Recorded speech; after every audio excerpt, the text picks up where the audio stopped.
Hey, thanks for joining me today. It's Tom DeWinter from Archer Capital. Today, I'm going to show you how to start an LLC in Colorado. It's real simple. You can do it yourself. You don't need LegalZoom or a paid service. It's 50 bucks and about 5 minutes of your time.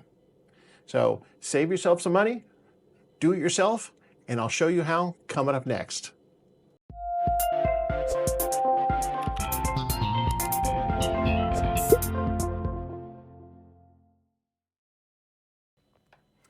Hey, it's Tom DeWinter from Archer Capital. Thanks for joining me today. Today I'm going to show you how easy it is to form your first LLC in the state of Colorado. Now, if we look on the screen, we can see that I am at sos.state.co, presumably standing for Colorado.us. And it pulls up the Secretary of State website. This is where you start. Now we'll go down to Start a New Business. Click. Now, we're going to start an LLC. This is going to be your corporate name. You can name it anything you want. Your last name, for instance, Johnson Enterprises, and then you can choose a trade name that's different. I'm not going to file a trade name today. We're just going to file an LLC. But if you'd like a trade name that's different than your LLC name, this is also where you'd click after you file your LLC. But let's file our LLC. Corporations are not as popular. LLC is sort of the direction everybody goes in. That's probably for somewhere in the early 2000s. Everybody changed over from incorporated sole props or S corps. They've changed over to LLCs, and very few people use INC, S corps, C corps anymore. So let's click on limited liability company. It's going to ask you read some stuff. I don't really read too much. All right. So for your business name, you do need to have LLC in the name or limited liability company. Might as well just have the abbreviation. Let's go down and see if the business name that I want is available. And I'll just name it the Denver Repair Zone LLC. And let's see if that name's available. Oh, it is available. All right. Now, our street address. And this is either your home address, but if you have a commercial location, you can make it your commercial location. I'm just going to pre-fill this in with my current business here in Colorado. My mailing address is the same.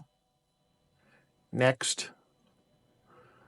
And it asks me if I want to use the entered information or the post office version. I'll choose the post office version, just to make it simple. Next. Okay, the registered agent. I'm the one filing it. I own the business. I'm not using one of these services like, I don't know, corporate. I'm not using a corporate service to file this, so I'm doing this myself, individual. And you're going to put your name in here. So I'll put my name in.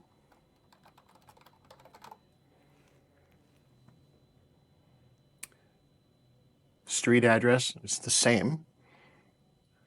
Mailing address, same. Has a person agreed to be appointed as the registered agent? It's the nice thing about LLCs. With an S corp, you actually need to hire an attorney or similar. With an LLC, you are your own registered agent. So I will click yes. It's managed by members, which is me. At least one member of the LLC, which is, again, me. Next. Person forming this is an individual. Me in this case, or you in yours. And you put your name here. And I'll put my name in for now. And the address again. In this case, since you're identifying yourself as the filing party, you can either use your corporate address or you can use your home address. I choose the corporate address. Next. Yes, again. And I added myself. Next. Do I want any additional information? I can't think of any.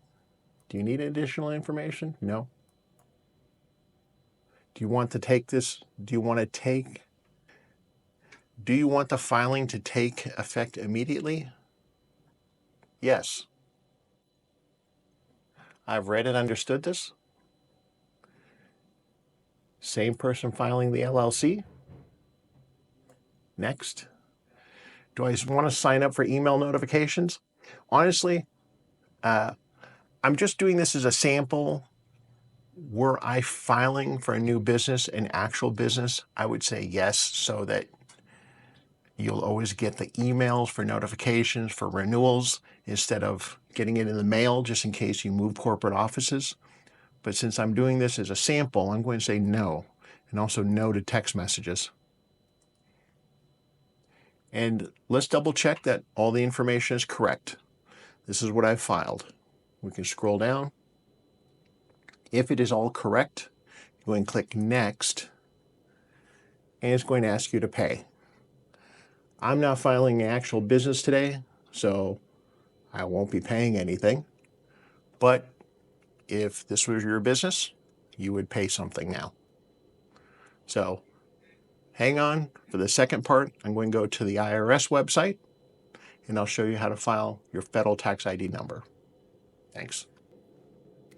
All right, so here we are at the IRS website. Now, I know you're probably expecting like Darth Vader music to play in the background, but don't worry, it's okay. Let's get our federal tax ID number. Now, I want you to consider something. At the end, when you finish filing for your federal tax ID number, and I'm only going to take you part of the way through because I don't want to file for the whole thing and start giving out all of my info, but the IRS is going to give you a letter, your federal tax ID number letter. You need to protect that and hold that like it's your Social Security number. During the pandemic, when I was filing for business relief for my own business, one of the things I was required to do is show my original federal tax ID number letter that the IRS gave me when I had filed 6, 7, 8 years previously. All right, that is not uncommon. So hang on to this letter, protect it like it's your Social Security number. You are going to need it in the future. In fact, you're going to need to take it down to your bank and show them while you file for a business checking account. And if you open up more bank accounts or you move banks, you're also going to need it. So let's get into it. Now, we're going to go down to apply for a employer ID number. That's your federal tax ID number. Click. All right. Now, notice this, because I tried to shoot this video on the weekend. The IRS only lets you file, I don't know why, between 7 a.m. and 10 p.m. Eastern Standard Time. It's an automated service. It's all online, but you do need to do it on the weekdays. Why? I don't know. All right, so let's apply now. This government system for authorized use only, of course. Begin the application. I'm going to file an LLC. So click LLC, continue. And it tells me a little bit about LLCs. Obviously, you might want to read this if that's important to you. But you're not incorporated. You should have articles of organization, not articles of incorporation. There's a difference. How many members in your LLC? This is where you'll put down how many business owners you have. I'll put down 1. Please select the state that you're forming in. For me, it's Colorado. Continue. Continue. Now, choose the reason that best describes why you're applying for a federal tax ID number.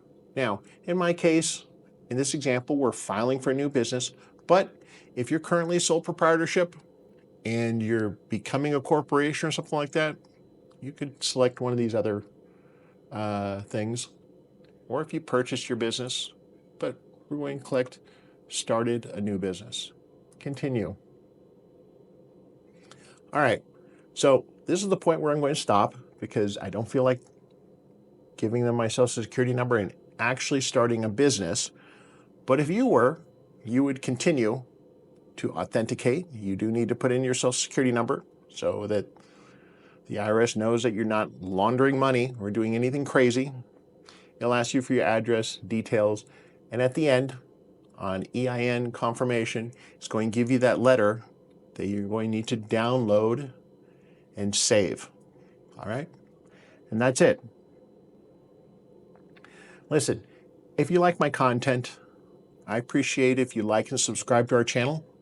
Archer Capital helps small and growing businesses, expanding businesses, with financing for equipment and short-term business loans to help you get the working capital you need to grow your business. Please give us some comments in below, whether you like our content or just to say hello, and I'll see you on the next video. Thanks a lot.